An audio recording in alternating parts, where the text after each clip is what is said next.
then we'll be good to go. All right. तो hypertension के बारे में देखेंगे हम आज, मैनेजमेंट देखेंगे ओवरऑल कि भाई पेशेंट अगर आ जाता है ओपीडी में, हाइपरटेंशन का पेशेंट अगर आ जाता है किसी तरह ओपीडी में, तो फिर हमें मैनेज कैसे करना है कि ड्रग्स कौन सी देनी है, क्योंकि काफ़ी तरीके की ड्रग्स होती हैं। जैसे ABCD करके हम याद करते हैं हमारे स्कूल में कि मतलब ACE इनहिबिटर्स हैं, ARBs हैं, बीटा ब्लॉकर्स हैं, कैल्शियम चैनल ब्लॉकर्स हैं, non DHP DHP calcium channel blockers हैं, बीटा ब्लॉकर्स हैं एंड डायूरेटिक्स हैं।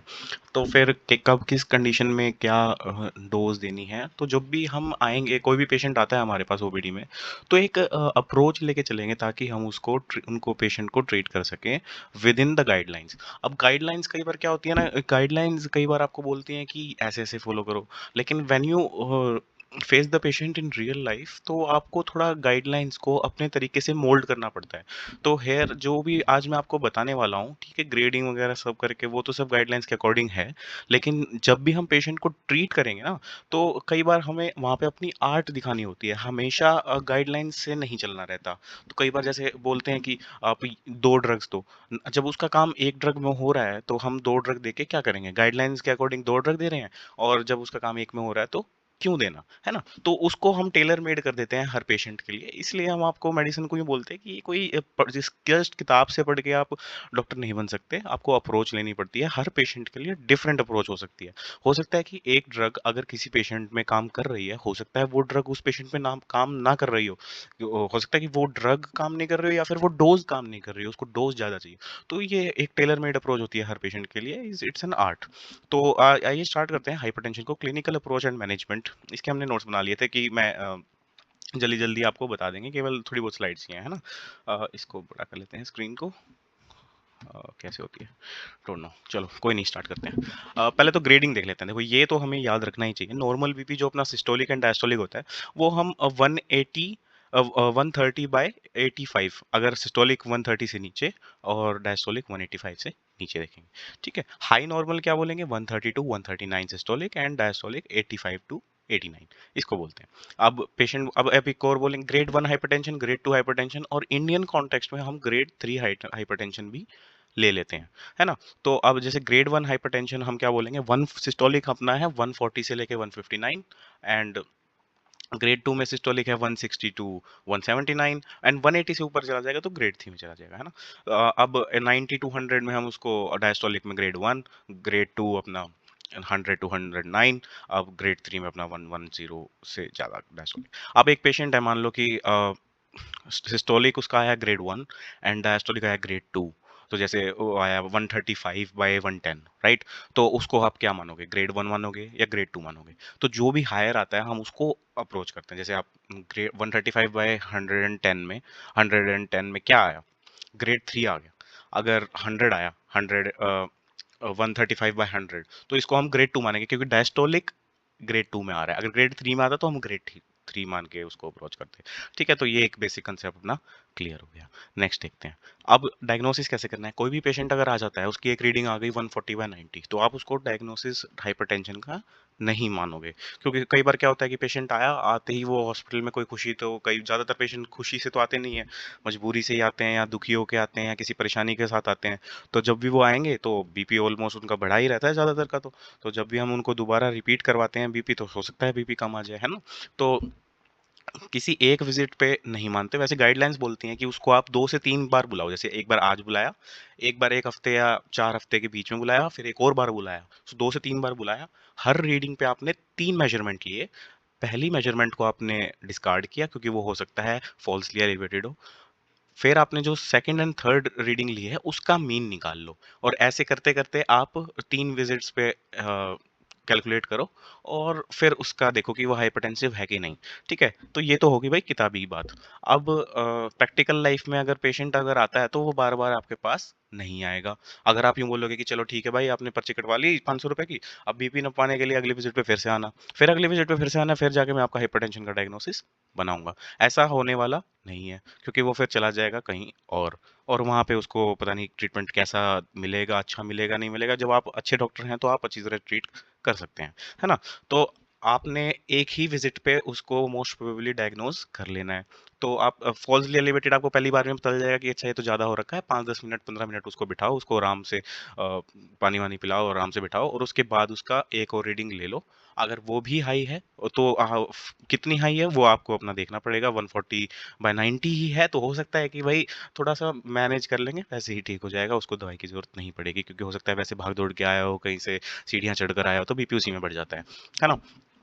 अब जैसे आपने डायग्नोसिस बना ही लिया कि भाई 140/90 से ऊपर है ही है, ग्रेड 1 है ही है या ग्रेड 2 है ही है, तो क्या करना होता है? अब जैसे पेशेंट आया, पेशेंट आने के बाद पहली ही रीडिंग उसकी ऐसी आ रही है कि 160/100, तो अब उसकी दोबारा रीडिंग कराई आपने तो भी उसी के अराउंड आई, तो फिर तो आप क्राइटेरिया बिल्कुल फुलफिल हो रहा है और आप उसको डायग्नोस कर सकते हो। अगर मान लो पहली ही रीडिंग में उसका बीपी आया 130/80, 130/80, तो आपको दोबारा दोबारा बीपी लेने की जरूरत नहीं है, है ना, क्योंकि एक बार ही कम आ गया तो उसके बाद यूं थोड़ा ना है कि 5 मिनट में ज्यादा आ जाएगा। तो हो सकता है ज्यादा आ जाएगा लेकिन चांसेस कम है, तो हम उसको हाइपरटेंशन की तरह ट्रीट नहीं करेंगे, है ना। अब कैसे करते हैं? सबसे पहले पेशेंट को आया तो हम उसके पहले लाइफस्टाइल देखते हैं उसमें क्या है, कि भाई वो नमक ज़्यादा खा रहा है, उसकी सेडेंटरी लाइफस्टाइल है, कोई अल्कोहल ज़्यादा है, ऑयली स्टफ ज़्यादा खा रहा है, रेगुलर एक्सरसाइज वगैरह नहीं कर रहा है। तो ये सब देखते हैं, अपने को पता चल जाता है, क्योंकि आजकल लोग है ना नमक बहुत ज़्यादा खाते हैं, सभी खाते हैं, हर चीज़ में ही नमक होता है, प्रिजर्वेटिव के नाम पे भी नमक डाल दिया, सब चीज़ में सोडियम डाल दिया। लोग सेंधा नमक खा लेते हैं, सोचते हैं कि भाई बीपी तो बढ़ेगा नहीं सेंधा नमक से, ये तो हमारे को उसको वो किसी उस बाबा ने बताया था यूट्यूब पे। वो बोलते हैं कि नॉर्मल नमक मत खाइए, सेंधा नमक खाइए। अरे सेंधा नमक के और फायदे हैं, जरूरी वो बीपी कम करने का फायदा नहीं है उसका। सोडियम है दोनों में और दोनों सोडियम अपना बीपी बढ़ाएगा। तो कोई सेंधा नमक नमक किसी भी तरह का हो भैया, बीपी बढ़ाएगा, है ना। तो सबसे पहले तो ये लाइफस्टाइल चेंजेस आपको कर देने हैं। अब आपको डिपेंड करता है कि क्या डोज देनी है, कि किस स्टेज ऑफ हाइपरटेंशन पे है वो, है ना। एक वो डिपेंड करता है कि क्या कोमोर्बिडिटीज हैं, जैसे उसकी डायबिटीज है, साथ में मान लो डायबिटीज भी है, हाइपरटेंशन भी है, किडनी डिजीज है, क्रोनिक किडनी डिजीज है, सीकेडी, हार्ट फेलियर है, सीओपीडी है, रेस्पिरेटरी इश्यूज हैं। तो हर कंडीशन में आपको ये जो hypertensive medication, anti hypertensive medication है, अलग होंगी। लोग सोचते हैं कि बस एक वो बीपी की गोली है, हर कंडीशन में वही लेनी होती है, ऐसा नहीं है। तो फिर अब हम देखते हैं मेडिकेशंस क्या क्या लेनी होती है, जैसे मोनोथेरेपी। अब जैसे देखो मैं बताता हूँ आपको, अब यहाँ से अपना मेन स्टार्ट होता है कि भाई ट्रीटमेंट कैसे करना है ना।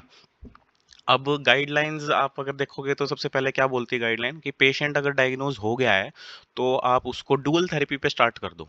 ठीक है, पहले क्या क्या अपन देखते हैं, ABCD देते हैं ना, ए से ACE inhibitors and ARBs, B से बीटा ब्लॉकर्स, सी से calcium channel blockers and D से डायूरेटिक्स। डायूरेटिक्स में अपना थायजाइड ज्यादा रहता है, कौन सा, क्लोरथाइल्डोन। ठीक है, वो देखते हैं अभी हम। तो अब गाइडलाइंस बोलती हैं कि भाई आप डुअल थेरेपी से स्टार्ट करो, telmisartan plus calcium channel blocker. ठीक है, ऐसा बोल दिया। लेकिन भैया अब उसका बीपी इतना है ही नहीं, अगर मैं उसको नॉर्मल सिर्फ टेलमिसार्टन या फिर नॉर्मल सिर्फ एम्लोडिपिन की लो डोज पे अगर कंट्रोल कर पा रहा हूँ, या फिर सिर्फ डैश डाइट से या फिर लाइफस्टाइल मॉडिफिकेशन से कंट्रोल कर पा रहा हूँ, तो मुझे डुअल थेरेपी की देने की जरूरत नहीं है पेशेंट को। तो मान लो कि अगर स्टार्ट बीपी इज माइल्ड, अगर ग्रेड 1 है और पेशेंट लो रिस्क में है, तो हम उसको मान लेंगे कि चलो ठीक है, लाइफस्टाइल मॉडिफिकेशन से ठीक नहीं हुआ तो हम उसको एम्लोडिपिन की डोज स्टार्ट कर देंगे 5 mg डेली। अब सोने से पहले देते हैं, सोने से पहले इसलिए देते हैं क्योंकि हो सकता है कई बार बीपी ज़्यादा फॉल कर जाए, अगर दिन में उसने ली ज़्यादा फॉल कर गया, चक्कर खा के कहीं गिर गया, तो बेटर है कि आप उसको रात को सोने से पहले बोल दो कि पेशेंट कि भैया आप रात को सोने से पहले एक बार 5 mg की ये टैबलेट आती है एम्लोडिपिन की, ये ले लो। ठीक है। दूसरा क्या है, हम टेलमिसार्टन भी यूज़ कर सकते हैं। अब टेलमिसार्टन क्या क्यों यूज़ कर सकते हैं, कि इसके हमें बेनिफिट्स देखे गए हैं, जब पेशेंट डायबिटिक होते हैं ना, जो उनमें उसमें ये इंसुलिन रेजिस्टेंस कम करता है, सेंसिटिविटी बढ़ाता है इंसुलिन की। तो अगर जैसे मान लो कि किसी को डायबिटीज है, तो हम इसमें टेलमिसार्टन दे देंगे। अच्छा, लो डोज से स्टार्ट करेंगे, स्टार्ट कैसे करेंगे, टेलमिसार्टन 20 से स्टार्ट करेंगे और फिर बढ़ा देंगे धीरे धीरे। अगर मतलब मान लो कि आपने टेल एम्लोडिपिन स्टार्ट किया, उससे कंट्रोल हो रहा है तो ठीक। टेलमिसार्टन ऐड किया, स्टार्ट किया, ओनली टेलमिसार्टन से स्टार्ट किया 20 mg, उससे हो रहा है तो ठीक। ठीक है। अगर मान लो कि सिर्फ एम्लोडिपिन से नहीं हो रहा, या फिर सिर्फ टेलमिसार्टन से नहीं हो रहा एक बार सिंगल डोज में, तो आप क्या करोगे, जैसे आपने दिया टेलमिसार्टन, जैसे उसको दिया 20 mg। ठीक है, 1 महीने बाद आपने उसको बुलाया, उसका बीपी नहीं कम हुआ भाई, उतना ही है या फिर थोड़ा सा कम हुआ मार्जिनली, तो आप क्या करोगे, उसकी डोज बढ़ा दोगे, टेलमिसार्टन की 40 कर दोगे। यहाँ पे प्रेफर करो आप कि उस डोज बढ़ाने से बेटर है कि आप दोनों की लो डोज दे दो, टेलमिसार्टन और एम्लोडिपिन। जैसे मतलब देखो, ये है कि मैं ऐसे अप्रोच करता हूँ पेशेंट्स को, जरूरी नहीं आप भी करो, आप हो सकता है कि टेलमिसार्टन 40 करके आप उसको बेटर कर लो, लेकिन मेरा ये रहता है कि मैं स्टार्ट करता हूँ एम्लोडिपिन से 5 mg। टेलमिसार्टन से भी नहीं करता मैं। अगर पेशेंट डायबिटिक है या और कुछ चीज़ है, उसको सीकेडी है, तब मैं सोचता हूँ टेलमिसार्टन की, वरना मैं स्टार्ट करता हूँ मोनोथेरेपी एम्लोडिपिन से 5 mg। कर तो मैं 2.5 mg से भी कर सकता हूँ, लेकिन अब मैं सिंगल मोनोथेरेपी दे रहा हूँ, इसलिए मैं उसको 5 mg से करता हूँ। अगर मैं डुअल थेरेपी देता, मोनो एम्लोडिपिन एंड टेलमिसार्टन दोनों साथ में देता, तो उसकी डोज रहती 20 mg telmisartan and amlodipine 2.5 mg, दोनों की वेरी लो डोज थी। फिर उसके बाद हम 1 महीने बाद उसको बुलाते हैं कि भैया भैया आपका हुआ कि नहीं बीपी कम हुआ। फिर हमने बीपी देखा, हम कम हो गया तो बहुत बढ़िया भैया, बहुत बढ़िया, मतलब उसको डोज चलने दो, बंद नहीं करनी है। कि सोचा कि चलो बंद कर देते हैं, हो सकता है कि वापस बढ़ जाए, रिबाउंड हाइपरटेंशन हो जाए, है ना। तो बंद नहीं करनी है, टेलमिसार्टन 20 और एम्लोडिपिन 2.5 mg चलते रहने देनी है। अब इसको अगर मान लो बीपी कंट्रोल नहीं हुआ, उतना ही है या हल्का मार्जिनली कम हुआ है, तो हम इसको अप टाइट्रेट करेंगे। अब क्या अप टाइट्रेट करेंगे, कुछ भी कर सकते हैं, लेकिन मैं करता हूँ टेलमिसार्टन को 20 से 40 कर देता हूँ और एम्लोडिपिन की डोज 2.5 ही रहने देता हूँ। कि स्लाइटली टेलमिसार्टन बढ़ाया, उससे देखा कि आया कि नहीं असर, 1 महीने देके देखा, अगर उससे आ गया तो बहुत वेल एंड गुड, नहीं आया तो उससे भी नहीं आया टेलमिसार्टन 40 और एम्लोडिपिन 2.5 से, तो मैं क्या किया, टेलमिसार्टन को भी 40 कर दिया और एम्लोडिपिन को भी 5 कर दिया, दिन में बस एक बार सोते हुए रात को। ठीक है। अब अगर अब हो गया ठीक, तो यही चलने दो। अगर अब भी ठीक नहीं हुआ, तो भैया अब टेलमिसार्टन की डोज 80 कर दो और एम्लोडिपिन की 5 mg ही रखो। तो ये टाइट्रेशन होता है। यू लोग देखो, फॉलो यही ऐसे ही करना होता है कि अप टाइट्रेट। अब आपको लगेगा कि ये प्रैक्टिकल नहीं है भैया, वो तो हम तो सीधा 80 दे के मारते हैं पेशेंट को, और एम्लोडिपिन अपनी सीधा 5 mg बीडी चलता है और टेलमिसार्टन 40 mg बीडी चलता है। आप कर सकते हो करने में, लेकिन अगर प्रैक्टिकल अप्रोच देखो तो ये कम डोज से स्टार्ट करेंगे, ताकि हमें पता तो चले ना कि भैया किस डोज पे जाके वो ठीक हो रहा है। अब मतलब मान लो कि होना था उसको 40 और 5 पे ठीक, और आपने उसको 80 और 10 देके ठीक कर दिया, हो तो जाएगा ही वो, लेकिन वो ज्यादा डोज ले रहा है, वो उतनी डोज उसको लेनी नहीं है। तो आप नीचे से जाके ऊपर डोज बढ़ाओगे, तब आपको पता चलेगा कि किस डोज पे बंदा कंट्रोल कर पा रहा है ना। होने में तो 80 और 50 पे भी ठीक हो जाएगा, 80 और 10 पे भी ठीक हो जाएगा। तो ऐसे करना है इसको टाइट्रेट, ठीक है। आगे आई बात समझ में?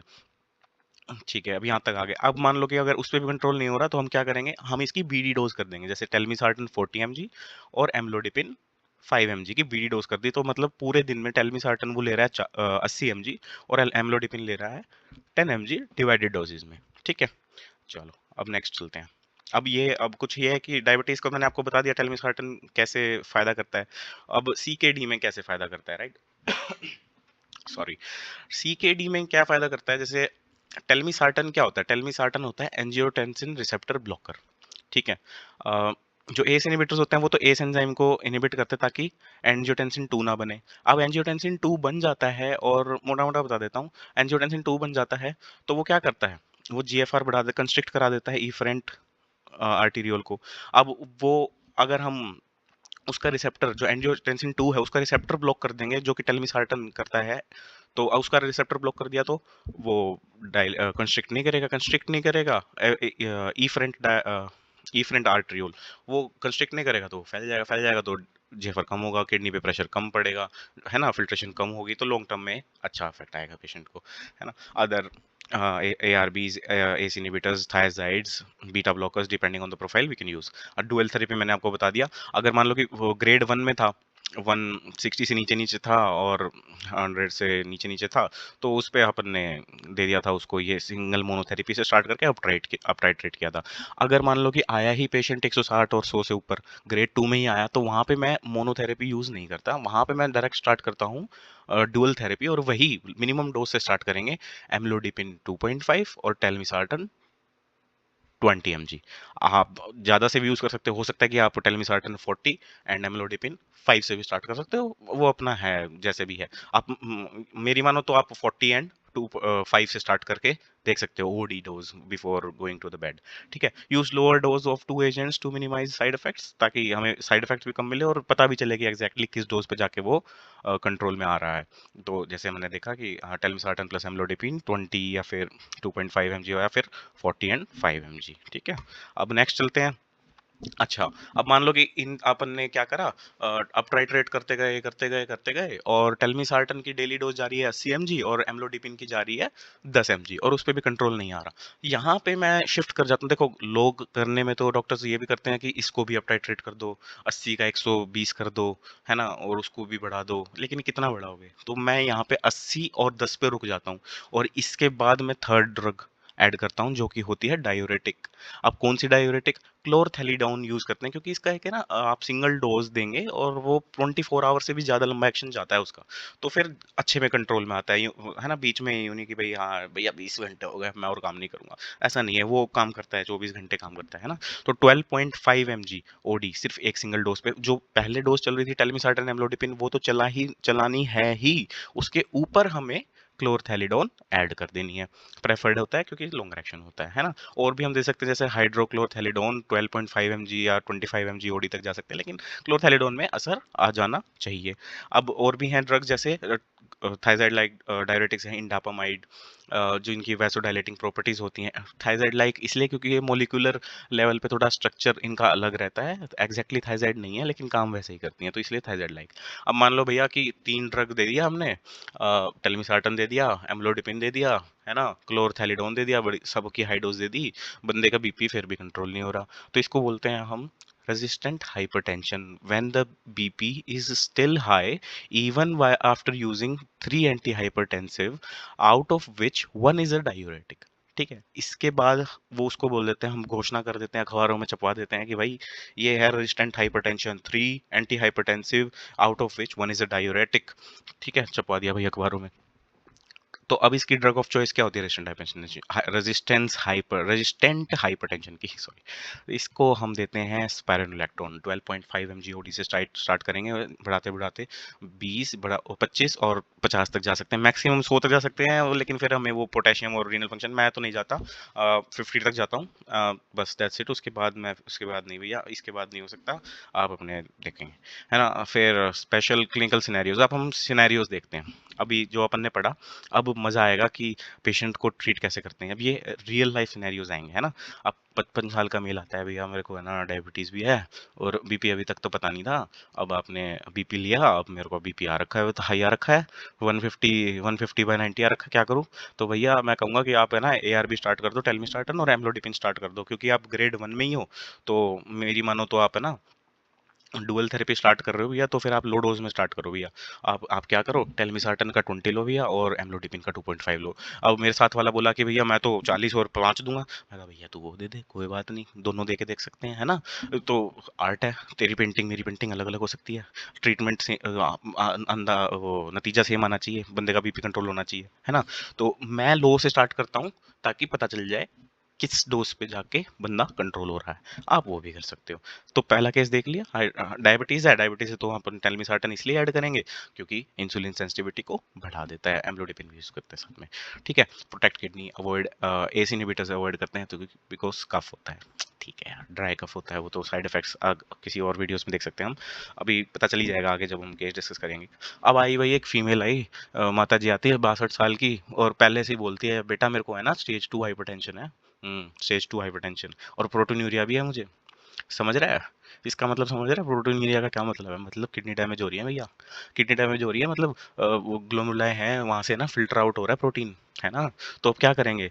तो हम इसमें टेल्मिसार्टन यूज करेंगे, क्योंकि रीनल प्रोटेक्शन आता है, क्योंकि वो इफरेंट आर्टीरियल को बढ़ा देता है, GFR को थोड़ा कम कर देता है, प्रेशर कम हो जाता है किडनी पे, तो हम टेल्मिसार्टन, और क्योंकि अब ये स्टेज 2 में है तो सीधा हम 40 और 5 से स्टार्ट करेंगे ओडी। ठीक है, हाँ। अगर इसके बाद भी अनकंट्रोल होता है तो फिर भैया हम टेल्मिसार्टन को 80 कर देंगे, और फिर वो भी कंट्रोल नहीं होता तो एम्लोडिपिन बढ़ा के, और फिर या फिर सीधा डायबिटिक स्टार्ट कर सकते हैं, क्योंकि यहाँ पे प्रोटीनिया है, यहाँ पे एंड ऑर्गन डैमेज होने लग गया है ना, CKD। तो अब केस 3 आता, 45 ईयर ओल्ड मेल, अभी अभी, ये तो आसान सा ही है कि अब हाइपरटेंशन आया, कोई कोमोर्बिडिटी नहीं है, तो अब इसमें हम मोनोथेरेपी यूज कर सकते हैं, भैया को डायबिटीज नहीं है, भैया को कोई इशू नहीं है, कोई हार्ट फेलियर नहीं है, कोई एडीमा नहीं है, कुछ नहीं है, तो एम्लोडिपिन, मैं तो भाई एम्लोडिपिन 5 mg से स्टार्ट करता हूँ, कुछ लोग टेल्मिसार्टन से भी स्टार्ट कर देते हैं, कुछ भी स्टार्ट कर लो, कंट्रोल आना चाहिए, है ना? Monthly follow up, lifestyle focus. ठीक है, अब केस 4, अब थोड़ा सा बढ़ाते हैं हम, क्या होगा? 58 ईयर फीमेल है ना, रेजिस्टेंट हाइपरटेंशन है, पहले से ही बोल रही है कि मैं रेजिस्टेंट हाइपरटेंशन हूँ, समझे? मैं पढ़ती हूँ, मैं पढ़ के आई हूँ, डायबिटीज़ है मुझे और अर्ली फीचर्स हैं मुझे हार्ट फेलियर के। हाँ, मज़ाक नहीं। तो अब वो बताती है, मैं कहा अच्छा अम्मा। नु क्या अम्मा बोलते क्या बोलती है? अम्मा बोलती है मैं 3 ड्रग ले रही हूँ।